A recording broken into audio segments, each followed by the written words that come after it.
আসসালামু আলাইকুম। সবাই কেমন আছেন? আমি আজকে মজাদার টিকা কাবাব বানাবো। এটা বানানোর জন্য এখানে 3 পিস পাউরুটি ছিঁড়ে নিয়েছি।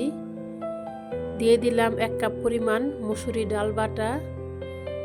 দিয়ে দিলাম কিছু গাজর, পেঁয়াজ, কাঁচামরিচ কুচি।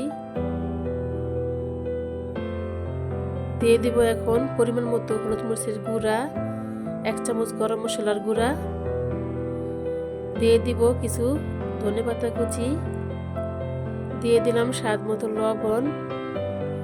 দিয়ে দিলাম 1 চামচ কাবাব মশলা আর দিয়ে দিলাম হাফ চামচ আদা রসুন বাটা।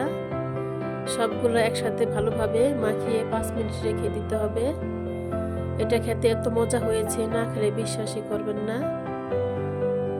5 মিনিট পরে 2 হাত দিয়ে এটাকে ভালোভাবে কাবাব শেপ দিয়ে বানিয়ে নিতে হবে। বেশি মোটা করা যাবে না, বেশি পাতলাও করা যাবে না। এটা অল্প আঁচে ভাজা যাবে না, তাহলে ভেঙে যাবে। মিডিয়াম আঁচ দিয়ে ভালোভাবে তেলটা গরম করে নিতে হবে।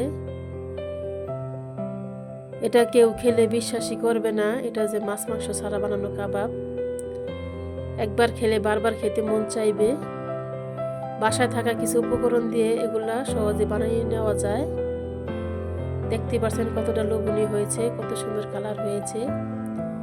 ভালো লেগে থাকলে একটা লাইক দিয়ে দিবেন। আসসালামু আলাইকুম।